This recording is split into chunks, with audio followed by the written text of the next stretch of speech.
Hey, happy Monday, everyone. Hope everyone is having a great start to the week. Welcome to another edition of Titan Talk. Isaiah, Kilgun with me as usual, and we've got a little bit more of a chill show because it is patch day, right? Yeah, we always say this, but patch day Monday, we're never sure if everything's going to be on fire, if we're even going to be able to have a show because we're dealing with things, but it's been a pretty quiet Monday. The last few patch days have fortunately been relatively quiet, so I can run through the issues that we're aware of right now. Yeah, just a few known issues, Kilgun, if you want to run through everything. Just a few things. So the Father's Day event has the wrong end date on it, so that will be ending at a more appropriate date. I'm going to guess it's June 19th instead of May 19th or whatever. For meditation and assault, there's no FX right now. I'm not sure if there's audio, but I know that there's no FX, and that's known, and we're looking into that. If you get the Beaky Bot announcer pack, it is actually Baron Samity's announcer pack. So that's just hooked up wrong. I think Kellen's on vacation today, so that might not get fixed for a few days, but just as a heads up on that one.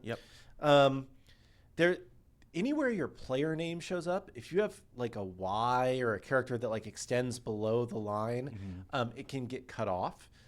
And we're looking into that. Again, that might take a little while to fix, but that is known.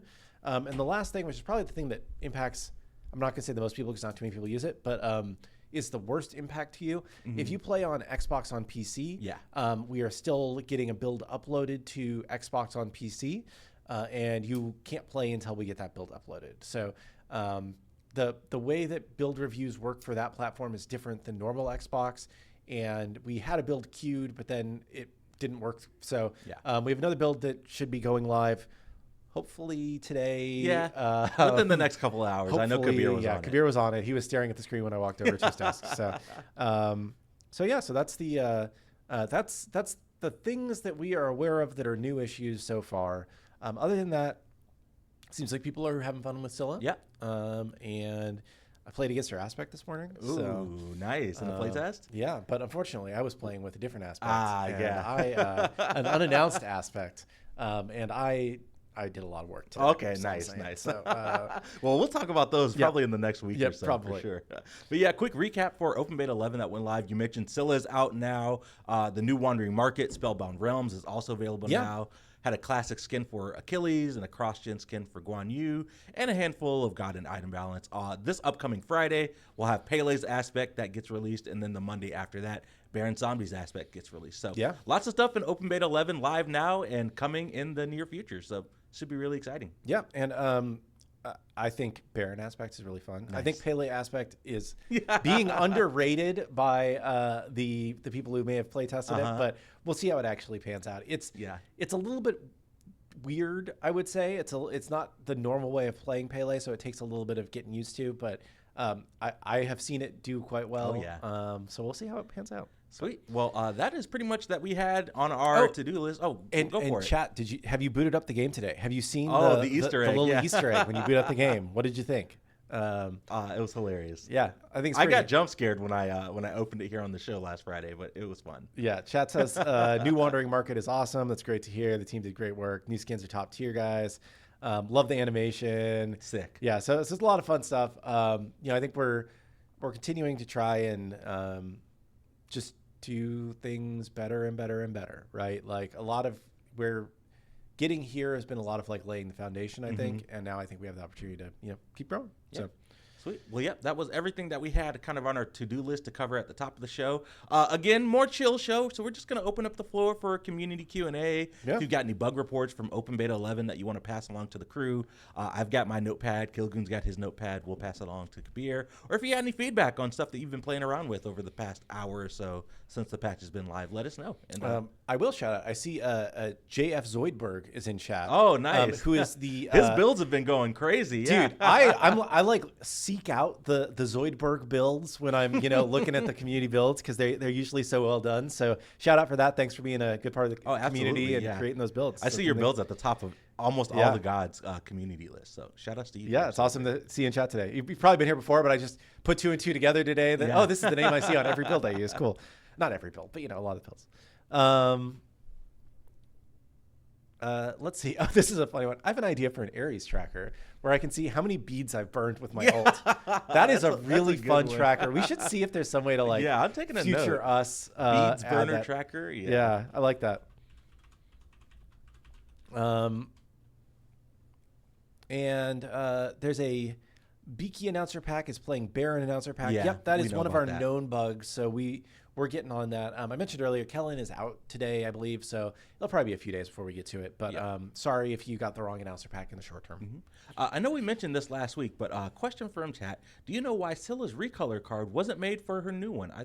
I too thought it would have made for a better, more dynamic art. So I know what we did. Yes. They just kind of retouched the base card art instead of going for that recolor, right? Yeah. So we had talked through it, and we had talked through maybe using the one of her recolors as a new base, like to start from for Scylla and SMITE 2.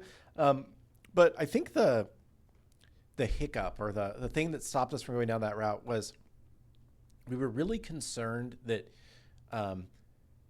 the what's it called, like the smaller icon that appears in like the bars up at the top, like any kind of place where it indicates in game what god you're playing, that would also then change more substantially to be the new Scylla face, just because it would be a different angle and be different lighting and stuff. And we were concerned that like generally people react really negatively to when that changes, especially if we don't have a good reason for it. And I think we were a little bit concerned that people would not like us changing the kind of profile picture, small version icon of it, because we were updating the art otherwise. So I think that's kind of why we didn't go down that route. That was at least one of the points we had talked about. I generally trust the art team to just make cool art. So I'm not involved in the decision of like, which art are we going to use? They're just like, hey, we're between these two. And that was the last round of feedback I'd heard before I saw the final. So, all right, let's see what I've got here. See people in chat talking about the Zoidberg builds. Yeah, they're great, man. Is that not? I'm gonna make a note on that. Well, maybe you can, since you have a keyboard. Yeah, go for it. I'll take a note. The 8-way dash while being rooted problem. I know we're aware of it, but we should try and get that. Yeah, that's been mentioned a couple times on the show. Yeah.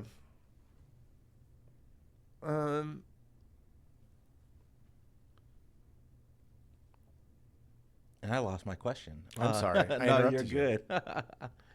Let's see. People saying the end of match screen is a nice quality of life edition. I know we changed some of the font treatments and stuff on the home screen and that screen as well. And I think that I don't know if it's in this update, but I feel like we had some gods playing a little bit more of an animation on the lobby as well. Oh, nice, cool. They were previously, so just adding a little bit of flavor back there.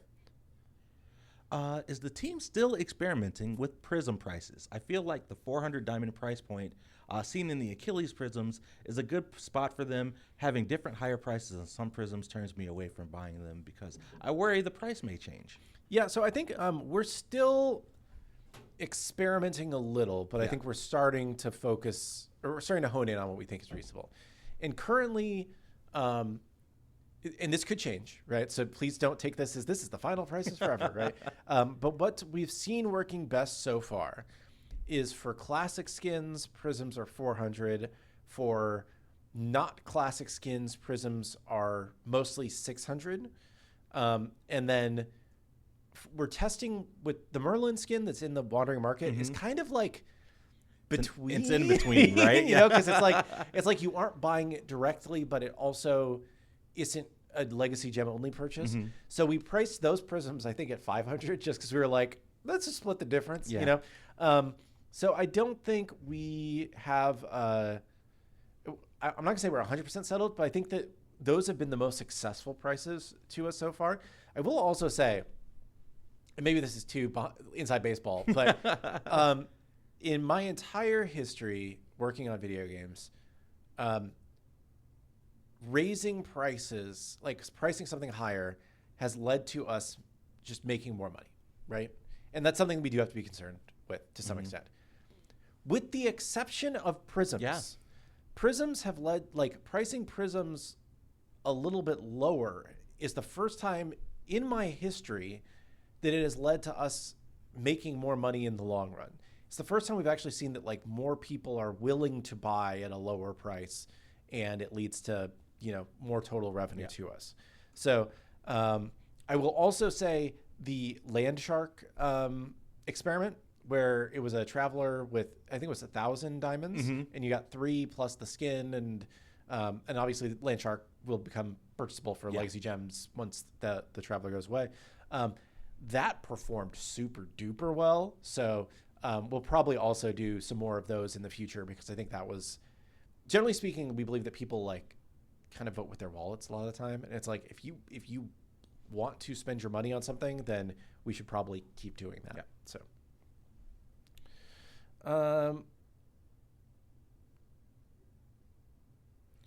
will announcer packs be individually purchasable anytime soon? Not soon, I would say. I would say maybe eventually. We just don't have like our store set up in a way to really sell things that aren't skins and a handful of featured things. So it's something that maybe we'll come back to in the future, but for right now, I think the chest is a good compromise to be able to get them out to y'all sooner.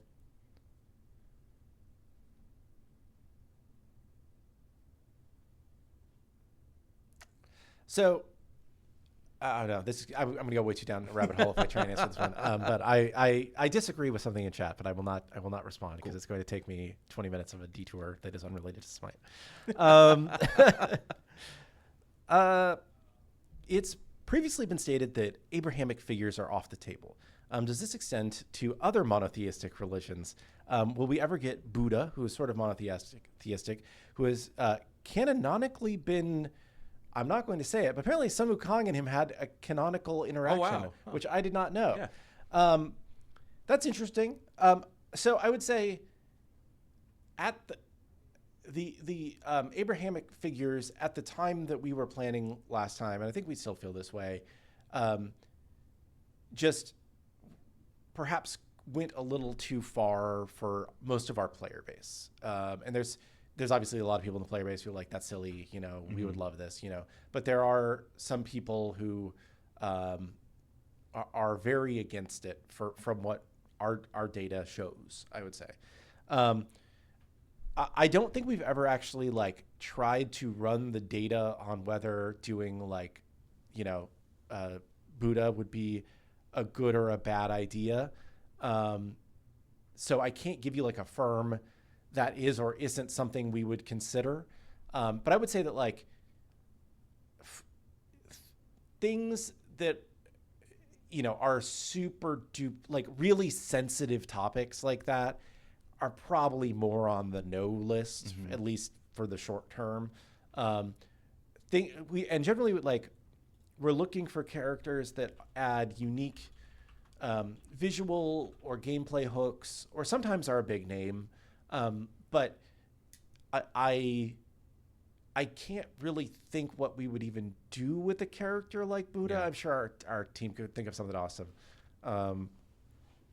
Maybe we could do Buddha, the god of Top Chef. There's a chef named Buddha who has won 2 of the recent seasons of Top Chef. It's very good. But that's a deep cut that does not relate to me. Cool. I saw a note in chat. Somebody reporting that they can't see either of the new jump stamps when they're using them. So I took a note and I'll follow up with the team. Yeah, that's weird. Are you on a specific platform, Trippy Misery? Because there is a potential that it's platform specific. That's true. I saw them on PC, I think.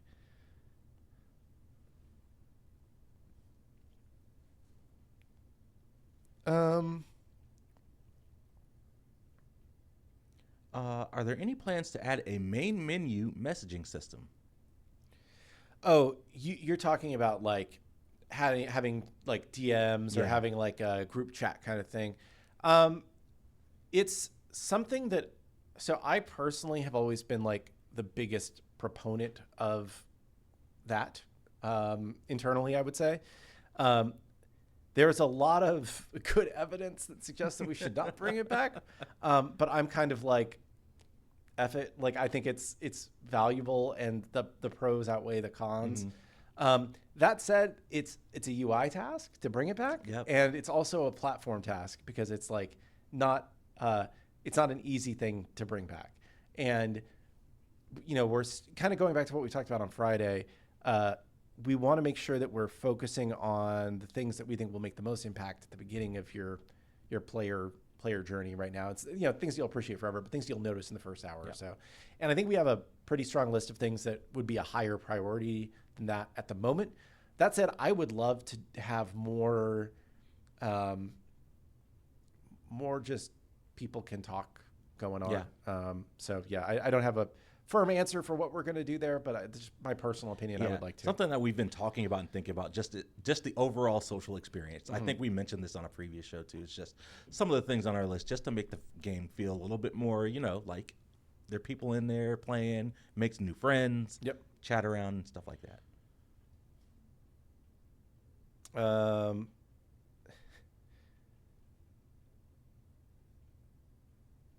Let's see.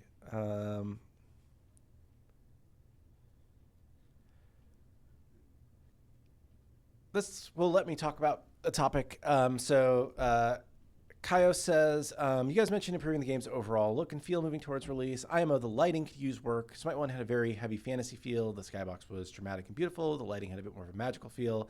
Smite 2 is a little dull and flat blue. Any plans for that?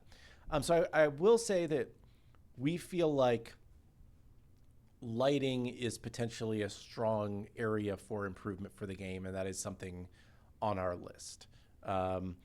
I think this kind of goes back to a little bit what we had talked about last week about environment art, and people are like, what about the trees? And it's like, I think we need to have a bigger conversation about, is it just the trees that we need to change, or do we need to, you know, change more about how we approach environment art and you know, really put some thought into it.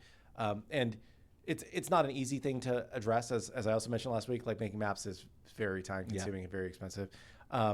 But I think it's just trying to think about what the right things are for people to be putting their time into to get the most like value out of it. And I personally have lighting at the top of my list. I think it's the thing that could make the biggest impact. For those who aren't developers and don't really understand the differences between UE3 and UE5, the way that the engines handle lighting is completely different.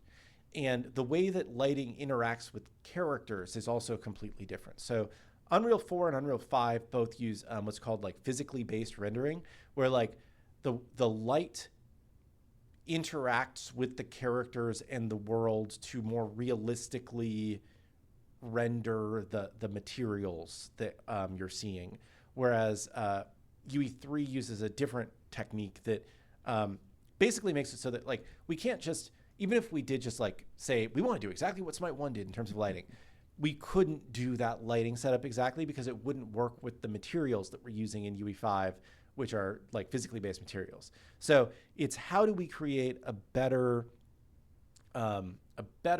feel for the game with the lighting that maybe it even isn't direct like in the direction of Smite 1. Maybe it's in a different direction, but it still just feels better, right? And you know, I don't have the firm example for what the final product's going to be, but it is something that we have been talking about internally.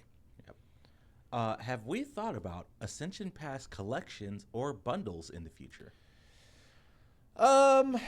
Probably not, I would say. You do get an Ascension Pass token in every Wandering Market, in every major Wandering Market.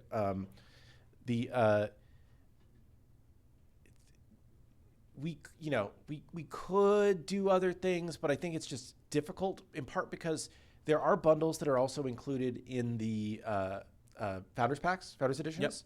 So if you get the mid-tier or the highest tier, you get like 11, Yeah, you get quite a few. And then like the deluxe or like the highest tier, I think you get like 23 or 24. And I believe that the upgrades are like on sale when the packs are on sale too. So if you time it right, you can get a bundle of them at a pretty decent price. And I think if you already own one, you get a token to get another one or something. So that can be useful for you. But I think it's just hard when you have multiple systems that do the same thing.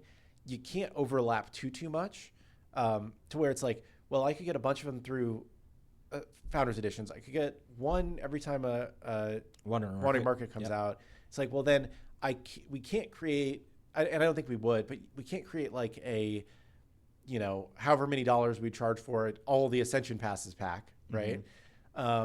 You couldn't like Dota kind of ties the access to that to their monthly subscription. And there's actually, I don't think there's any way to access them unless you pay for their monthly subscription. Oh, okay, yeah. But we have people that have already purchased them and you get them from other places. So then do you want to tie access to that to a monthly subscription? Probably not. And then it's like, well, we could sell like discounted bundles of them, but if you already own some, then the bundles don't work. So then it's like you're just selling bundles of tokens, and maybe there's a world where you do that for like a special event or something. Yeah, it but just gets confusing. Even listening to you talk, it really does. So yeah, I'm not trying to like overstate the complication of things, but just like the kind of things that we have to talk through and think through to actually implement some of this stuff.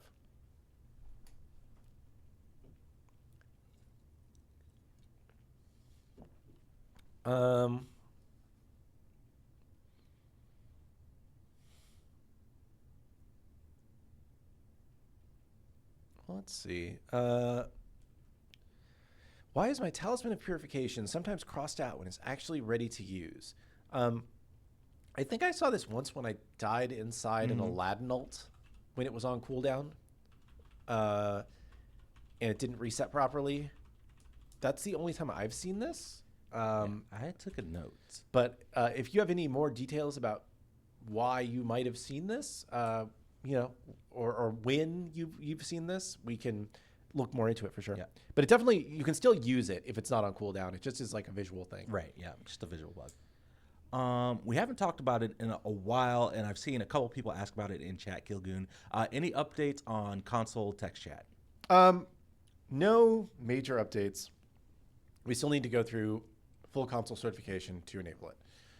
And that would mean not patching for at least a week. And it's also just like a lot of work to go through certification on our side. I do want to do that. I can't tell you when it's going to be. I had initially thought that we were going to carve out time to do it sooner. Unfortunately, that has not happened. But I still want to do it. We're going to need to do it before we go to 1.0. But it's just, I'm not exactly sure when. Yeah. So sorry that I don't have more of an update there. It's still on the list, but it is, yeah. No major update.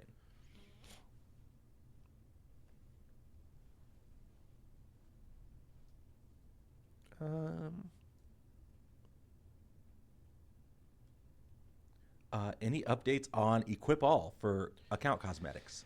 This is another UI task that we just are like, this is something that would be so nice to have, but is it at the top of the priority stack? Probably not right now.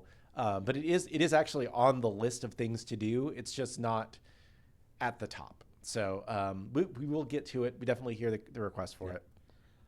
Would it be possible to allow the turning of the skins on the home screen? Now that we've got the working rotator and stuff that cycles through stuff. Theoretically, yes.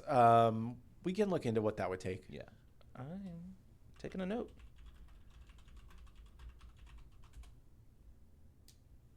The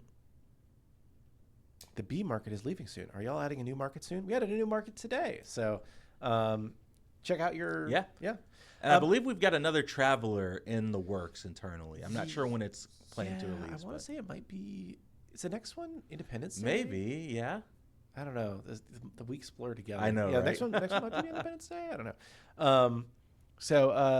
Yeah, but there's a new one today, a new full market. I do believe the B market went into the state where you can continue to buy things off the pages, but you can't buy the market, right? Okay, yeah. So, because we wanted to make sure that people had a little bit of time at the end to finish acquiring things from the store before it went away, if that was what they wanted to do, and not accidentally buy it when they only had a few days left and they weren't going to get full value out of it.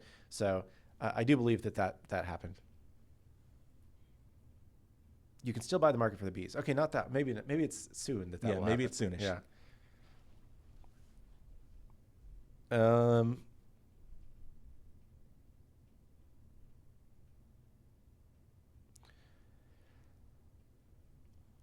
Are we still going to be trying to cycle through one god per role with releases, or are we planning to just add gods that we feel the community want added, i.e. skipping a hunter in favor of working on bringing in a fan favorite mage? I say mostly we're going to be trying to rotate through the classes. It won't be exact, but we don't want anybody to wait too long for a specific role. I will say I think that Aspects have done a pretty good job of giving you new things to play in your favorite role, even if it's been a little while since we've got a new god for that role. But we are trying to rotate through as much as we can.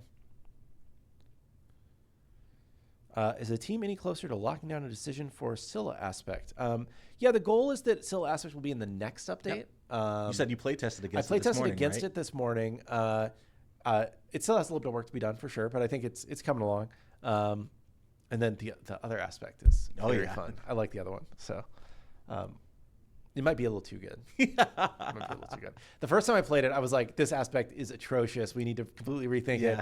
And then I played it again, and I was like, oh, wow. Oh, maybe this is really good. Yeah. So, it's pretty fun. I'm not going to spoil it yet, though.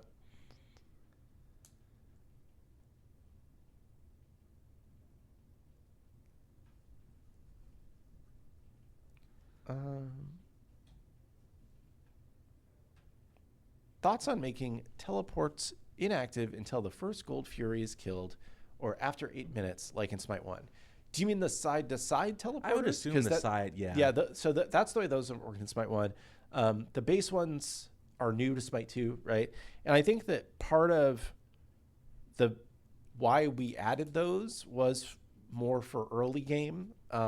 So I don't expect that we would do that on the base ones. We could consider it for the outside ones. Yep. Yeah, side to side. Yeah, we could definitely think about that. Yeah, it's a good call out about thinking about Smite 1 parity for those. Can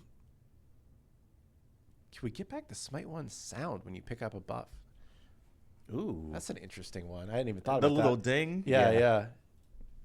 You write that down? Yeah.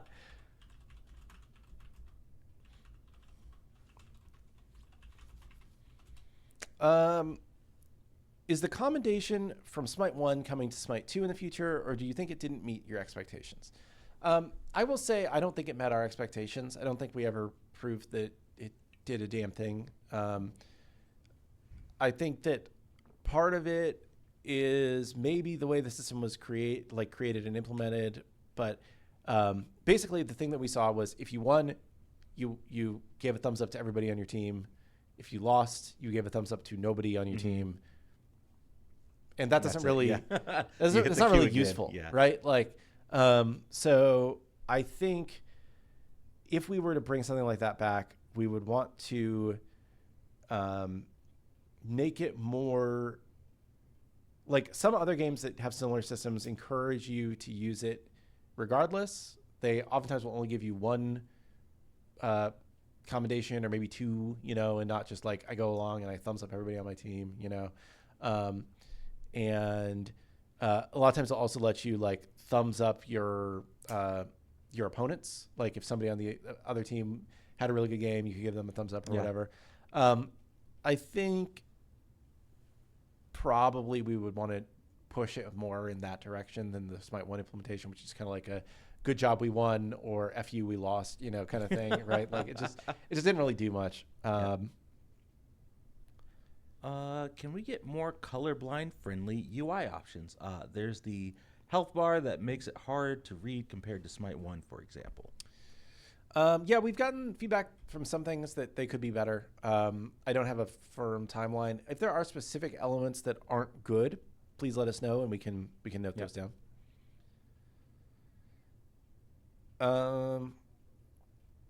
There's a rare Camazotz enjoyer in chat. Can I get some insight into how difficult Camazotz would be to port and where he ranks in popularity? He's my main jungle, mostly because his voice pack is awesome.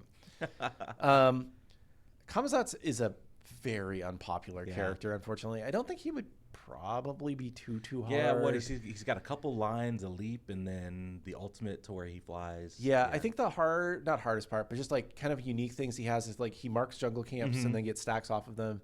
And then he gets the pools that he heals from on death. Yeah. So I would say it's not, but he's not super duper popular. There's probably just some better jungle choices that we should get through first. Not saying that he would be at the very end or anything, but just I wouldn't say he's probably going to be the next few jungles that we get through.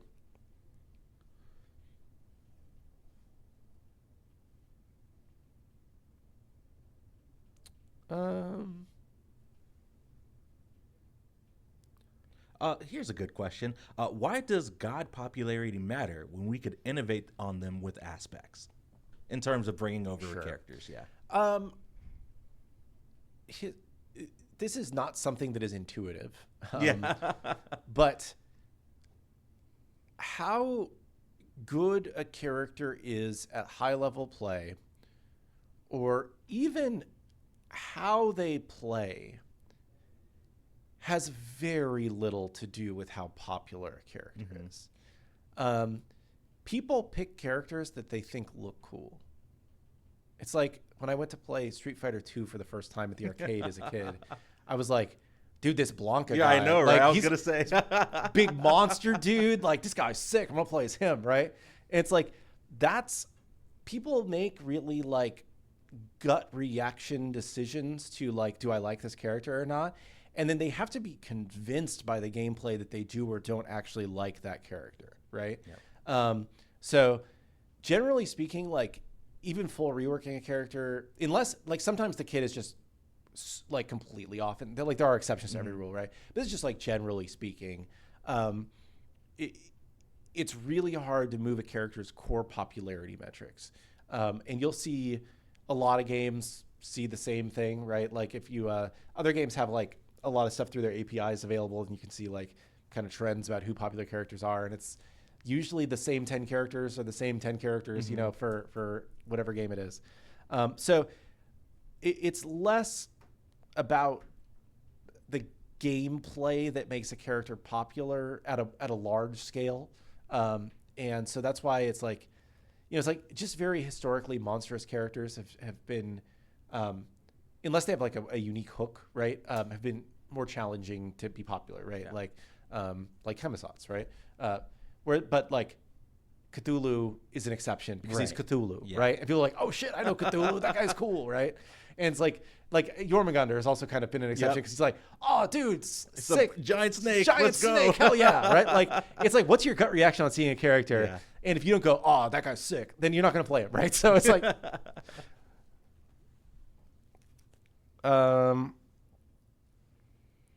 let's see here. Are we going to be getting a bigger roadmap anytime soon? Not to spoil anything, I'm just curious if it's only going to be 2 God roadmap every time now for the near future. Probably sticking to like 2 at a time for a little while at least. Just because we've talked this a little bit before, but we just want to be sure that we can focus on the things that are the most important to the game at any given time. And sometimes we just don't want to lock ourselves into a string of difficult gods if we feel like we could work on something else that would make the game better than doing a couple difficult gods during that time frame. So it's more just like we don't want to disappoint people that get their hopes up that we're going to do a specific god if we have to change. And you know, if we could just say what we were going to do and then everybody would be like, cool, that's fine if you guys change your minds, we would do that. But that's not the way that the world reacts. Yeah. You know, it's people get really mad whenever you change anything because they feel like you've promised it. Even if you put on your slideshow in big letters, change, like this may change, you know. So yeah, we will prioritize the things that we think make the most sense at any given time. But, you know, our Ganesh show is going to be next Monday in about a week. So after that show, we'll talk about the next couple gods coming to SMITE 2. So you won't have to wait too long. Gosh, it's crazy how fast we're moving.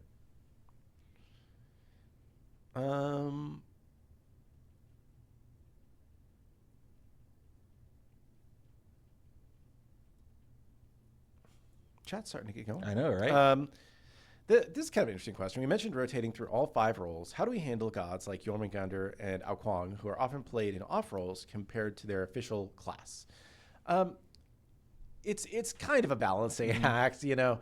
But we, you know, like, I mean, even recently, right? Like, Bari was intended to be the hunter in the rotation when she came in, but she's ended up being played mid a lot, you know. And I think that like with aspects, you know, you see some Agni hunter when he was supposed to be a mid. You know, Strength Agni has been going really hard. I play, you know, a decent amount of like some of the more typical guardians in SMITE 1. I'll play them jungle a lot, you know. I think that there's just a lot more flexibility in the game. But I think we just try and think of like, what is their primary role? And when we're listing the things out, we know that like they may flex into another role. Sometimes they may not even be the best in that role when they come in game. Like Baron's been, you know, in Smite 1, Baron, he was a support, but he was also more frequently a solo. Yeah. Or a mid. And in Smite 2, he's been like almost exclusively a support so far. So other than when he was just overtuned and you could play him anywhere. So it's like we try and balance these things, but we may not always get it perfect. Yeah. Is there going to be any larger style patch similar to a mid-season patch this year, or are you guys just wanting to get content out as soon as it's ready? More of the latter. Yeah. I think we feel like the best thing we can do right now is just to continue to improve the game as quickly as we can, and holding back content for a bigger like patch right now is probably not the right play. At some point, we will want to get into the habit of making more like bigger beats and moments to re-engage with the game and, you know, come check this thing out. Yeah. But right now, I think we feel like there's just so much that we like core stuff that we can and should do that it's better to get that stuff out sooner and get feedback on it sooner than to just waste what could be valuable time putting together a bigger patch that, you know, I think, I'm not going to bring this up. Okay. I was gonna reference the way some other games have approached similar things, but I think people would view it too much as me ragging on other games versus talking about just different approaches in the industry. So I'm not gonna get into that. But I think that like there are some examples across the industry of people that have taken different angles on this approach, and we feel like our approach is pretty good. Yep.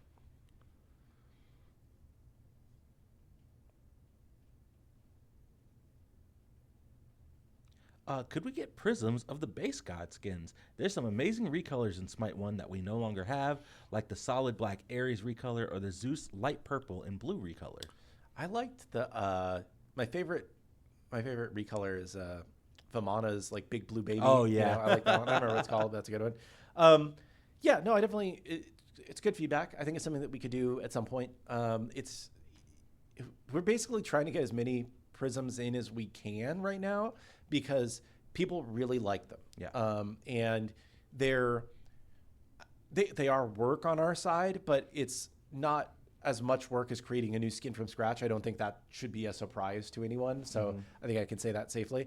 And we're trying to do as many as we can. It's just we got other stuff we're trying to do too. So as to when we get to base god prisms, I don't have a firm ETA, but I think it's a good idea. Yeah.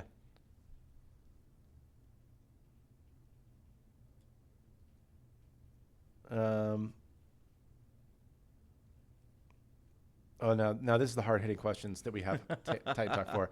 The Sir Honkalot ward skin is named Rucksack Duck. Petition to rename. To change it? Maybe we should change it. Maybe we should change it. I'll take a note. Yeah.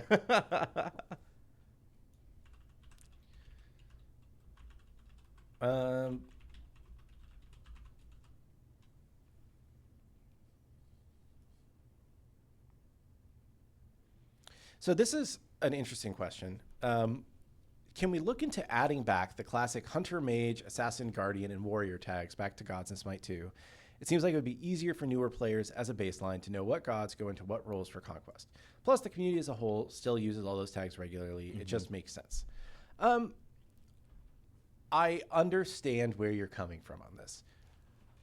We felt like in order for players to understand and potentially embrace this new system where gods are intentionally a lot more flexible than they were in Smite 1, and they're supposed to work in more than one role, and just because it says Guardian doesn't mean that it can't be a juggler or a solo laner or whatever. That we didn't want the community to immediately be like, nope, this is my fixed role that I have to play this character in. So what we did as a compromise, which we hope feels good, is that in the pre-match lobby, there's tabs for hunters, mages, or whatever. The roles. The roles. Sorry. So carry, mid, support, solo, jungle. Yeah. Which we think will help players understand what gods are typically played in those roles and are typically good in those roles without needing to go back and add, hunter as a tag to all of the hunters. And I'm an old head, so I say the wrong thing all the time, and I'm like, oh yeah, the hunters. It's like the carries, yes. Yeah. But I think that just trying to get away from that language helps the community understand that it's okay to play gods in different roles now, and leads to a little less toxicity potentially.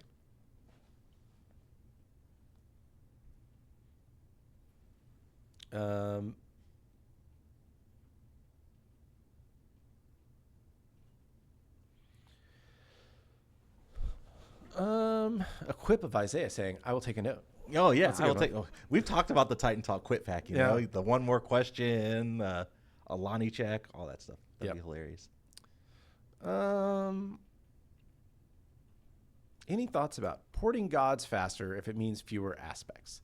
Unfortunately, that's not the bottleneck for new gods.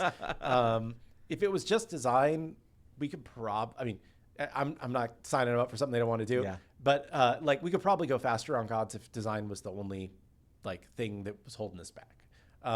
But it has to. Every god has to go through the whole art pipeline. And the thing that is probably our biggest bottleneck right now, I would say, is FX. Because nothing from SMITE 1 is reusable in terms of FX. We kind of have to start from scratch. And it takes like a lot of work to do an FX pass for a god. We've gotten much better at it, and we're able to do it a little bit faster than we did at the beginning. But it does take quite a bit of time. So and the aspects are pretty intentionally designed to not need a lot of supporting things from other teams. They're very design led. Sometimes they'll need like an extra sound effect. Sometimes they'll need like a small effects or something, but they're intended to be pretty lightweight. So just doing fewer aspects would not allow us to do new gods faster because of the other teams that gods interact with.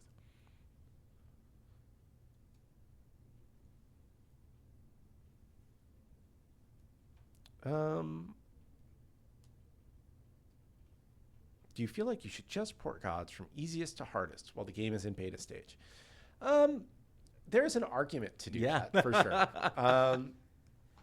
The con is that a lot of the really easy gods we have left are gods that I don't think the community would be happy with getting at this point in time, right? So it's a little bit of a, checks and balances of like, we want gods that are relatively easy to get done so we have time to focus on other stuff, but are still interesting and exciting to players. So it's not like we're doing a bunch of unpopular gods back to back to back. So it's a little bit of a, and the other thing is that like, when we really get into the nitty gritty on it, a lot of times something that's an easy god for one department can be a really hard god for another department. So we do have to kind of balance that stuff out as well. Like Scylla was a very difficult god for like tech art and rigging, but a very easy god from a design perspective, roughly speaking. So it's just difficult or harder for different teams. There is an odd interaction with Achilles. When I tried to attack an enemy in his fountain, I started switching my armor. Is that intended? I believe that is intended. Yes. Yeah. Fountains work like fountains regardless of what team you're on. Yeah. So like, you've always been able to like run into the enemy fountain and buy something really quickly. Yeah. Because Achilles can change his armor in the fountain, that's the way it works. You can get your Janeway passive from the enemy fountain if you really want to. Yeah.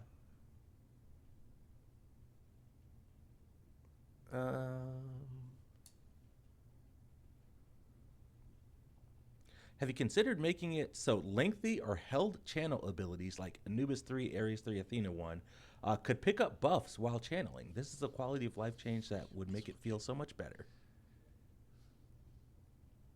Why would you just walk me through this?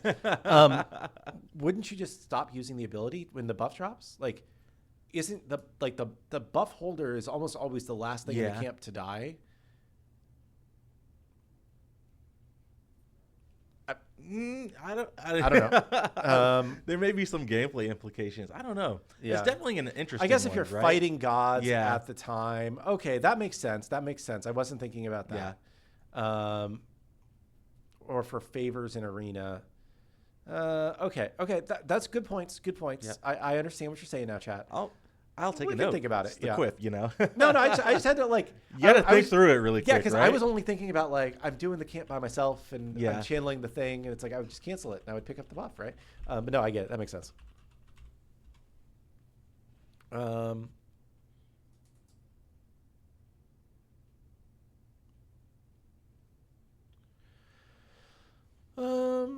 Let's see.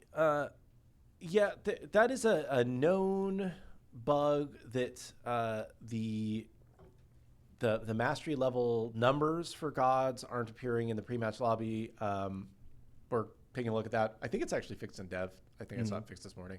But we will, get to that.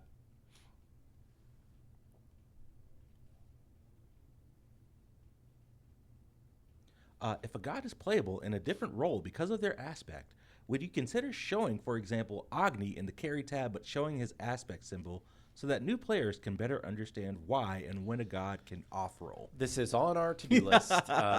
This is part of our backlog.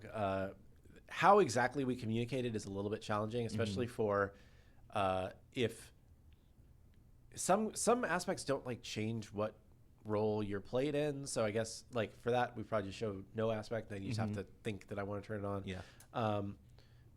But we definitely have chatted about this internally, and it's on our backlog. For the ones that like specifically like Kali, for example, if you're using aspect, you probably want to go carry. Yeah. Although I saw a Kali jungle with aspect. Oh, and did nice. fine. Yeah. Like I think because there was another person that just popped in a chat that was like, it'd be good if it said what role the aspects are intended for on the aspect. And I think that kind of goes back to the same thing where it's like, it maybe was intended for a certain thing, but that doesn't mean it only works in that thing. Yeah. Right? Maybe at the highest levels of ranked, it only works doing that thing. But the game is a lot more open and not slave to meta-ish than you maybe are thinking it is, right? There's a lot that you can do that works at almost all skill levels.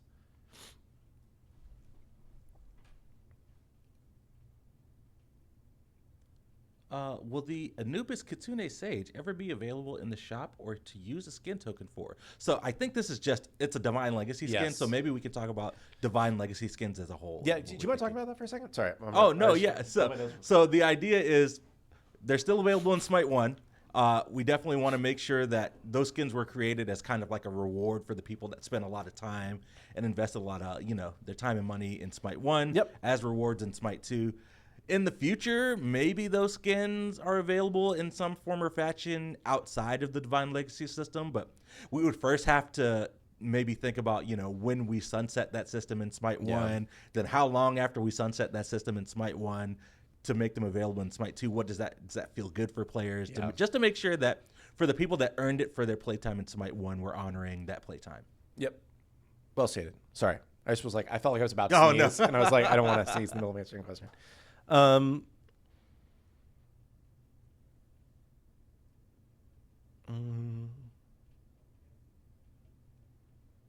Have we ever thought about a mana chalice or 3K pots for other stats like protections? We have thought about these things. Yeah. I would say that generally speaking, most characters in Smite 2 are tuned to not be as mana constrained as Smite 1. So we kind of just aren't sure that a mana chalice is really something that's needed right now. Maybe there is a character that needs it that I'm not thinking of, but by and large, mana usage is a little more forgiving in Smite 2 than it was in Smite 1, kind of intentionally. And then 3K pots for other stats. I think we could. Yeah.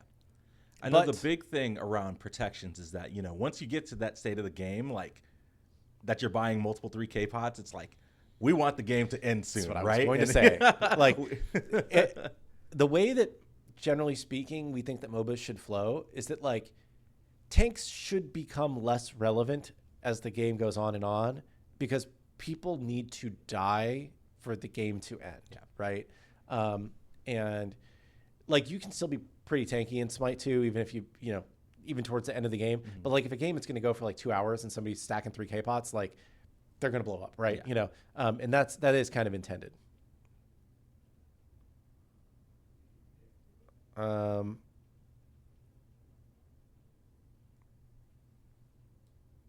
somebody's like, well, what about other stats for potions like attack speed or max health or movement speed?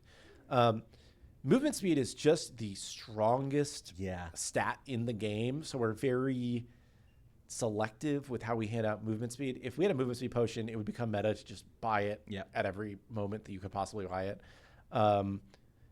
You know, even to the point where you would like skip items to buy it probably, because like movement speed is just so good. It's like you maybe don't realize it, but it's so good.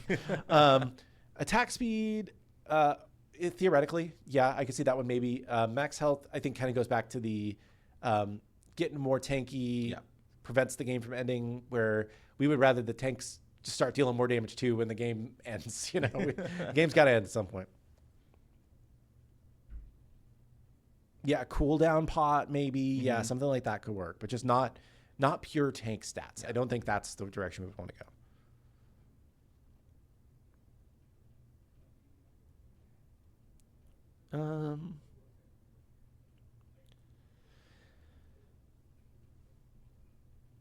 So this is a good question. We made a couple aspects to change between ranged and melee, and we said that those would be kind of the limit for the farthest that we would go. Would changing from strength to int scaling as an aspect be crossing the line? Having this on a wheelish would bang. We have talked about using aspects to change scaling types before. Clumsy would be better prepared to answer why that is or isn't a good idea. I think part of his concern was like just changing a scaling type probably isn't enough to be interesting as an aspect. But if it's tied into something else, it could be. So that's what I remember hearing from him in the past. He will probably correct me the next time he's on the show. But theoretically, yes, we could change more scaling via aspect.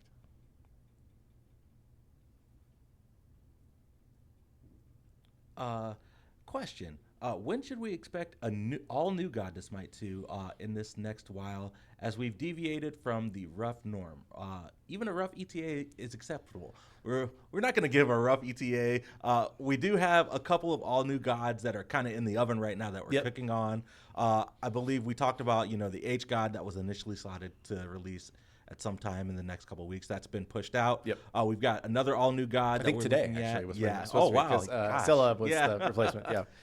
But Killagoon, I'll let you take it away. No. I would just say like this kind of ties back to what we were talking about earlier, where it's like we want to prioritize the things that are the most important for making the game better right now, and doing all new gods in a vacuum without more supporting stuff around it probably not going to move the needle as much as focusing on some of the core systems and feels and all that stuff with the game.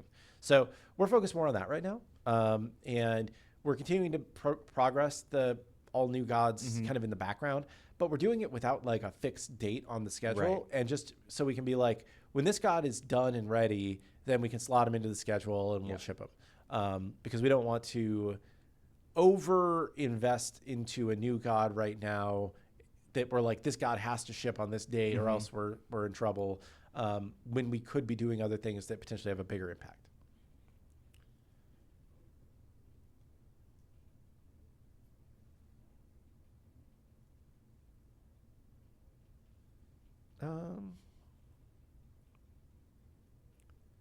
Why did the UI font change? I like the older one, and it looked more SMITE in quotation marks. So the font that it changed to is another font that has been used inside of SMITE, inside of SMITE 2. It's just been used in different parts of the UI. A couple of reasons why it changed. One of them is that font is a very wide font, and the top menu bar was just getting really busy, especially in localized languages where things are longer to say. We also felt like it. I don't exactly know what the right way to say it. Like, it maybe had a little bit of character to it, but it was distracting from. It just wasn't serving the right purpose in the screen, if that makes sense. Like, it's hard to explain. This is one of those things that's very feels driven. Yeah.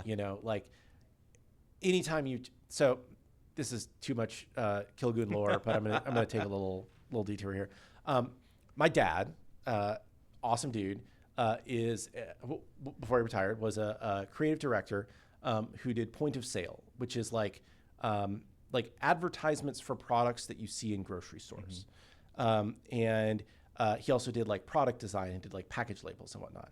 And so I spent most of my youth like walking through the grocery store, spending an extra 20 minutes every trip, like stopping to look at all the new like point of sale displays and like, oh, this product has a new label. Oh, they changed their logo. Like, and like trying to talk through and think through why products are doing these things and what they're trying to communicate with their labels and with their product design, and if it's successful or not successful from our perspective based on who they're trying to target, right?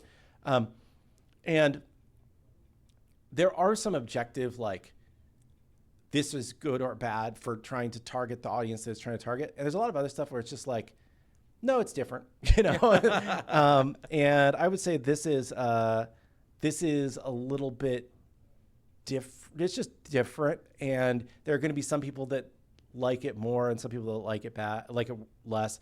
But I don't think this is like a directional change for how we approach our UI. I don't think this is, I don't think this is a major change in the grand scheme of things. It just does clean up the top menu a lot for localized languages. And I think it distracts less from what's going on the rest of the screen. And that's my 2 cents. Yep.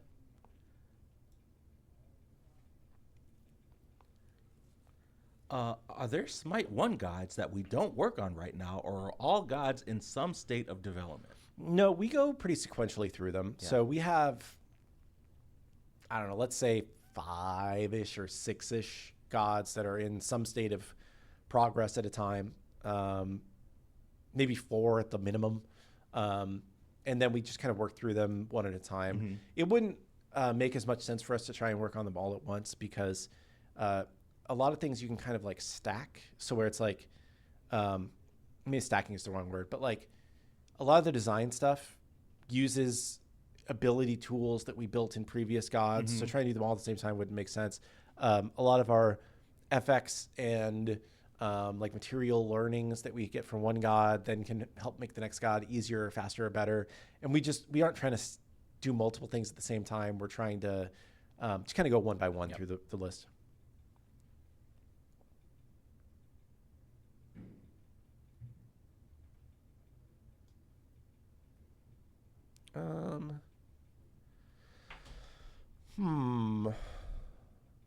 Let's see.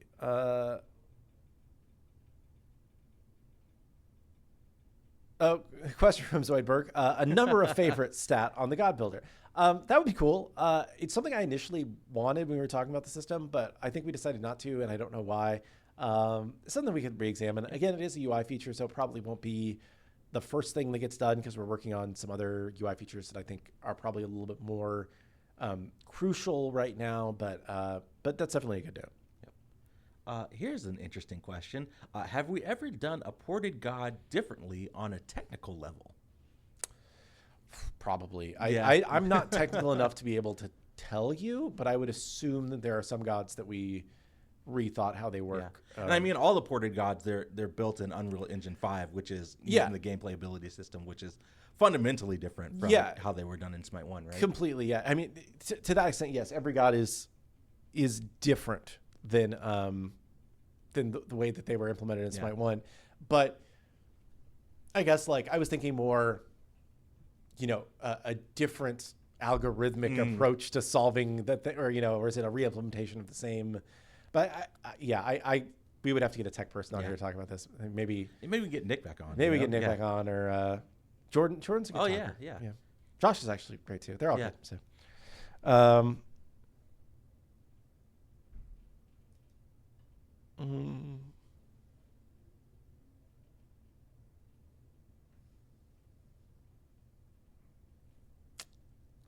thoughts on Baron's Brew.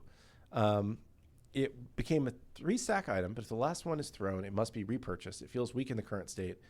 Second label / return to Smite 2. We talk about / every show. Yep. Watch the last show. I'm not going to go through that whole answer again. I will say Baron's Brew, the only reason I mentioned this is that Baron's getting a new aspect on Monday. On Monday, yep. Which changes the way Baron's Brew works for him. So if you have Baron Brew as aspect Baron, you'll get a new charge of it to throw every 20 seconds.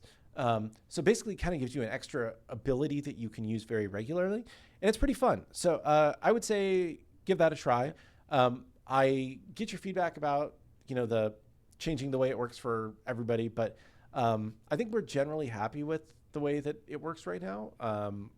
It's different than Smite 1, but I don't think it's a bad different from Smite 1.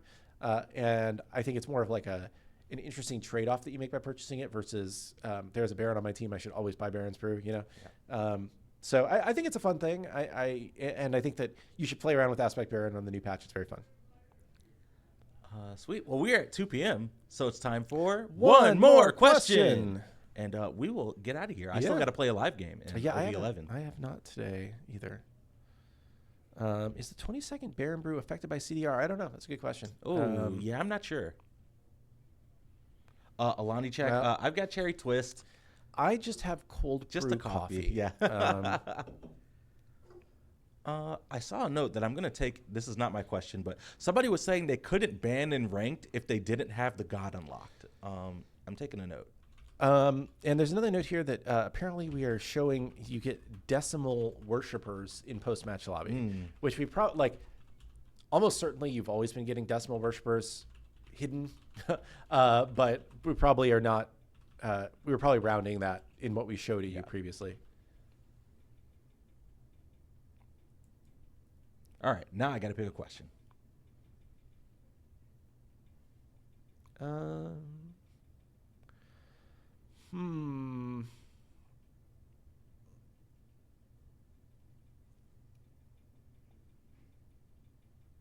Oh, here's a fun one. How much mythology have you both learned from being a part of the Smite team? And what's your favorite thing that you learned from that? That's a good one. A lot, Yeah. I would say.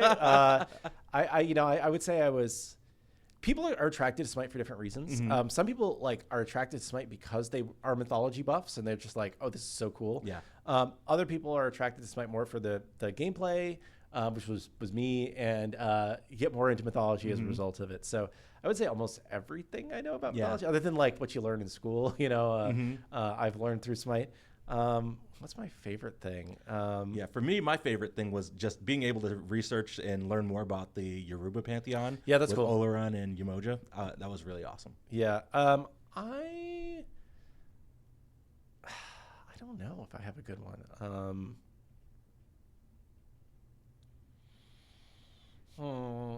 I don't know if I have a great one. I think one that I think was just interesting is a character that I didn't know existed until I started. I saw it in Smite for the first time. Was like Ratatoskr. Yeah. I just think it's just such an interesting mythological character that I hadn't heard of. Ratatoskr mentioned you're gonna have chat. And then Magic the Gathering did a Norse mythology themed set a few years after that. Kaldheim, yeah. And they had a version of that character called Toski. Yep. And then I was like, oh So my God, good. it's Ratatoskr. Yeah. I don't know. It's just it was cool seeing that set and being like, I know who all these characters are supposed to be because I know so much more about Norse mythology now as a result of playing Smite. I built the Toski Voltron deck that went ham in Commander. That sounds fun.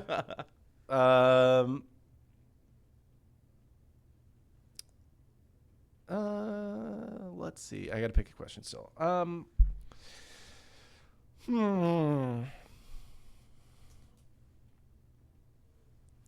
Got to find a good one. I know. I always get too into it for the last question. I'm pretty good about going relatively quickly for the first few, but then the last question, I'm always just like, let's see.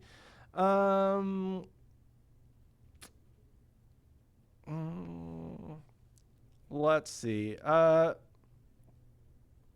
I have seen all your Mulan rework comments. I don't have anything to add. Yeah. Its design is going to make a decision on whether Mulan needs something or not. Again, based on most of the things we've seen, she's doing okay. I understand that there are things that could make her better, and it does seem like there's more of. It's now 4 people that are complaining about it instead of 1. So maybe it's something we think about a little bit more. My real question, I'll answer real quick, is any post-match UI updates planned? Yeah, so we kind of have two simultaneous UI paths, right? So we have in-game UI improvements and we have out-of-game UI improvements. And we have different people working on both of those. Our next major out-of-game UI improvement is almost certainly going to be the Q screen, which is very bad, and I've talked about why it's bad before. Yep. Once we're through that, and maybe kind of an event thing that we're talking about doing, end of match lobby is probably the next big out-of-game rework that we have planned. That screen is always been kind of broken, and also just even if it worked right, it wouldn't necessarily be very exciting or give you all the data that you really need. So we're definitely looking at making that screen better and giving you more of a notification of like what's going on and when you're making progress, and making it feel like I think one of the things that screen, and that we have always done the worst, is letting you know when, like, what you have to play for, if that makes sense, right? And I think that like showing your progress towards a goal and understanding like, oh, I've almost got this thing, I should play another game, is really important. You know, like there's a lot of different, pretty much every game does that in some way. And I think that's something that we're really like missing from a core like player retention standpoint, and also just like Smite has always been a game that, sorry, I'm going to rant for, we're already over time. This is really quick. Smite has always been a game that like the actual playing the game is super fun, and any motivation to play the game other than just play game, have fun, has not existed really, right? Like the closest we've ever gotten for that has been like leveling up your battle pass or getting wandering market coins or getting your god mastery. Yep. And I think that we just need more clarity about like, what are the things I'm playing for other than just to keep having fun and to progress my god mastery and my wandering market coins, because those are the only things that people care about. So I think there's more that we can do. I think there's more that you do. I think it would be an area for improvement for sure. So. Sweet. Well, Kilgoon, thanks so much for joining us on the show. Chat, thanks so much for hanging out. Open Beta 11 is live now. If you haven't hopped on, y'all, you said doo-doo. I said doo-doo. Oh, alas. I thought it, but I didn't say it, and of course, chat picks up on it. Good job, that's hilarious. But yeah, Open Beta is 11 live now. Open Beta 11 is live now. Yep. I can't talk. I've been on stream too long. I'm gonna go play a game. If you haven't played a game yet, you should too. Check out Scylla, the new Wandering Market, got an item balance, couple of new skins, and we will be back on Wednesday for another edition of Titan Talk. But until then, hope everyone has a great rest of the day. See ya.